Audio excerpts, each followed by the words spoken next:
You're doing something else. Reading, working, having a conversation.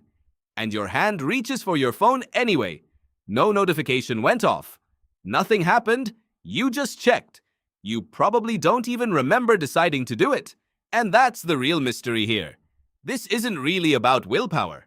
What's actually happening in your brain is stranger and more mechanical than most people realize. Let's start with something that has nothing to do with phones. In the 1950s, a psychologist named B.F. Skinner was studying how animals learn. He put pigeons in a box with a lever. Press the lever, get a food pellet. When the pellet came every single time, the pigeons pressed the lever steadily, then stopped once they were full. Predictable, almost boring. But Skinner tried something else. He made the reward random. Sometimes the lever gave food, sometimes it gave nothing. No pattern the pigeon could predict. The pigeons didn't slow down. They pressed harder and more often than the ones getting a reward every time.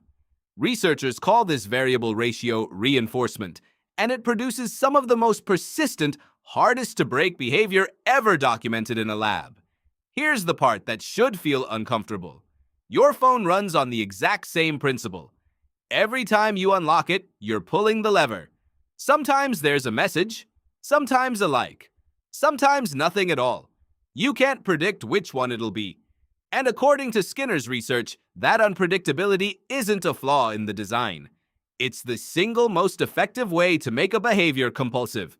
But there's a second layer to this, buried deeper in your brain. In the 1990s, a neuroscientist named Wolfram Schultz was recording individual neurons in monkeys, watching what happened when a reward was expected versus when it arrived unexpectedly. He found something that reshaped how we understand motivation. Dopamine, the neurotransmitter most people associate with pleasure, wasn't firing when the reward showed up. It was firing beforehand, in anticipation, and it fired hardest when the outcome was uncertain, not pleasure. Prediction. Your brain isn't rewarding you for what you find on your phone. It's rewarding you for wondering what you might find. This is sometimes described as a prediction error signal, and it explains something that feels deeply counterintuitive.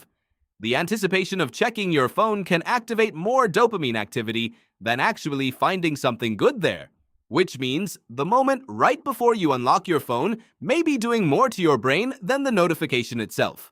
There's a name for the environments engineers have studied that maximize this effect on purpose. Researcher Natasha Dow-Schul spent years studying the design of slot machines for her book Addiction by Design.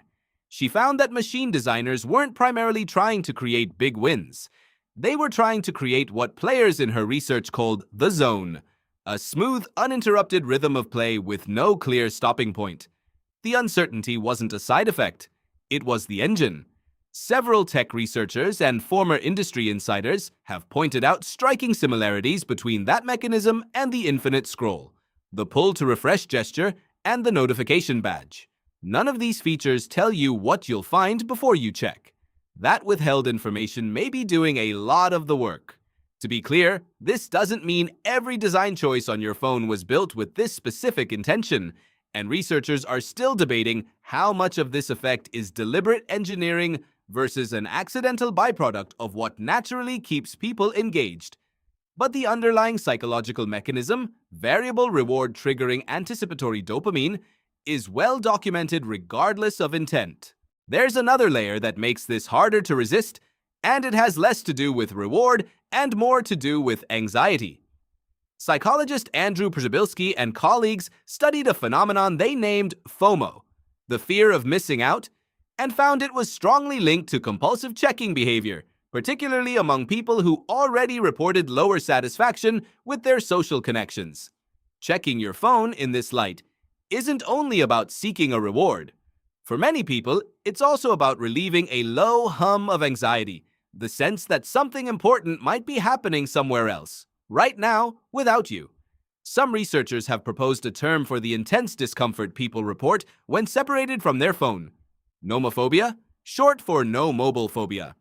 The evidence on how widespread or clinically significant this is remains mixed, but the pattern it describes, real distress at the thought of being unreachable, shows up repeatedly in survey research. So what you're feeling when you reach for your phone without meaning to may not be one single urge. It might be two systems firing together, a reward system trained by unpredictability and an anxiety system responding to social uncertainty. Neither of these systems is new. Your brain didn't evolve a phone-checking circuit. It evolved a general-purpose system for tracking uncertain, socially relevant information.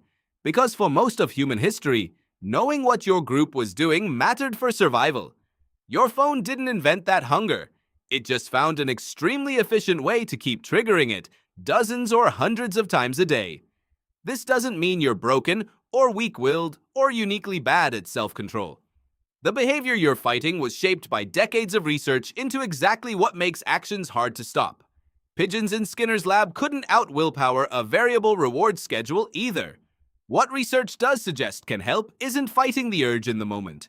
It's changing the environment before the urge appears. Studies on habit change consistently point to one lever that actually works: adding friction.